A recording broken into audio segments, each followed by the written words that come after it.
Stay in the darkness like this. I need to know I can see something. This is the only thing that's going to get me through the 30 minutes, knowing I've got a flashlight and I can see something. Otherwise I'm going to panic. I'm not claustrophobic in any way, shape or form, and I'm not scared of the dark. But one thing I am scared of is ghosts and poltergeists. And I'm sure you lot at home are too. Are you here? Would you like to communicate with me? Would you like to show yourself? Is there anybody there?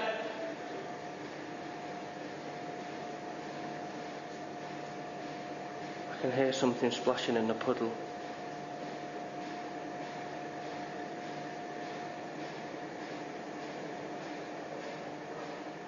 I'm sorry, I don't think I can go any longer. Who's that?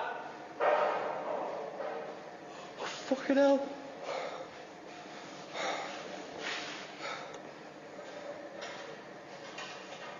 Can you hear that? Can you hear that? The barrels are rolling. Can you hear that? That's what they heard earlier on. Is there anybody down there?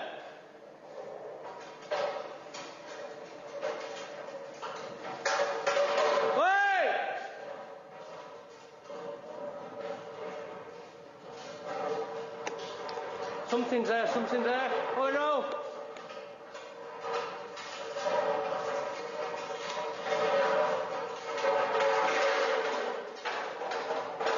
Can you see that? Hello?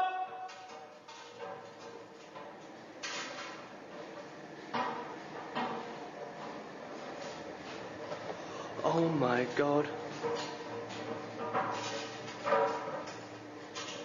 Is there anyone there?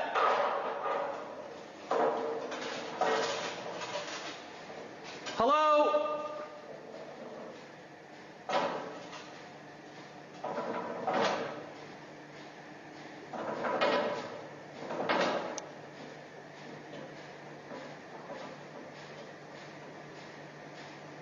I'm going to radio back to control. I'm taking this well. I'm going to speak to Yvette. I'm going to see if there's any members of the crew missing. Hello, Yvette, can you hear me over? It's Stuart.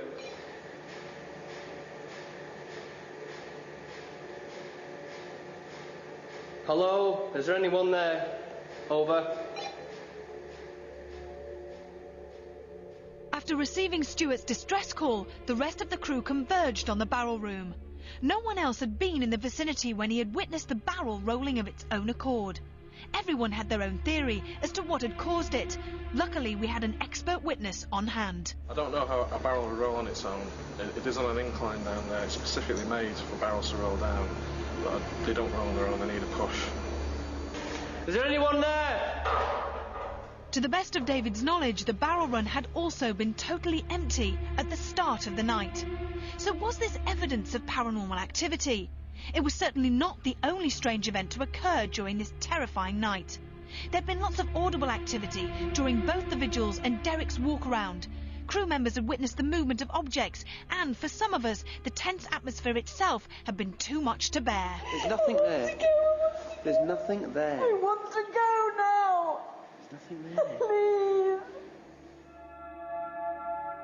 I knew when we arrived this morning that it was going to be good because it was different and it just had the right feel about it. But I didn't think it was going to be as good as it has been, because we've had so many things happen to us, so many things crack off, and I don't think that any vigil has actually gone out without something unexplained happening on each one.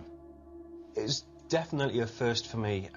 I've never been to a place so unusual to do an investigation. A brewery is not one of the first places you'd think of for doing a paranormal investigation at, and to me, yeah, it was a bit unusual, but I was looking forward to it. I didn't know what to expect.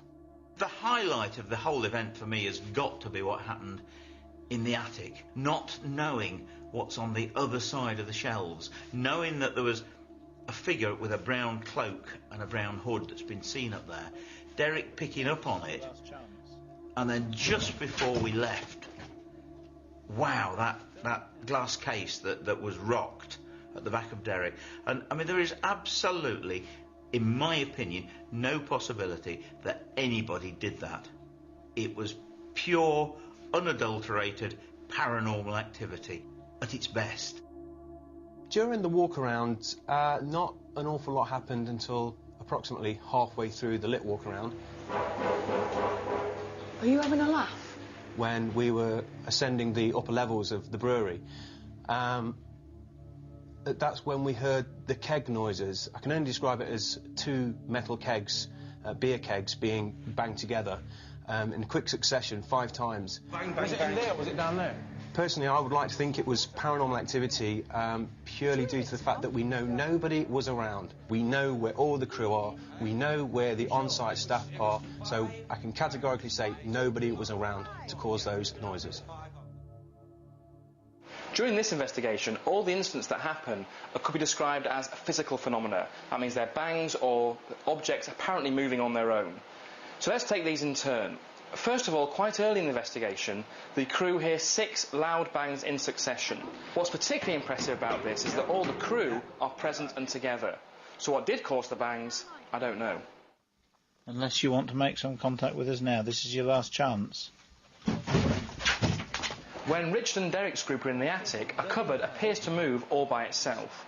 Now the problem with this piece of footage is that the crew are actually very near to the cupboard, and also you can't see all of the cupboard on the clip, which means it's very difficult to rule out the possibility that one of them accidentally knocked it. Just a passing. Later on, when Stuart is alone in the barrel room, he too hears a noise which turns out to be a barrel rolling apparently on its own towards him. Again, I don't find that surprising. He finds that very frightening. If it was me there, I would be very frightened.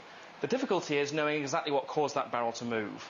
We can't see whether or not someone pushed it, but as far as we know, there was no one else down there with him. Also, it seems unlikely the barrel could have simply moved on its own. Now, what's of interest to note is that other people have also reported experiencing this, but as far as I know, this is the first time it's happened when the person's being on their own. Appearances can be deceptive. From the outside, the Greengate Brewery had seemed like an ordinary building. But as the shadows of darkness closed in, we experienced what had to be one of the most terrifying nights of our lives. Until the next time, sleep tight.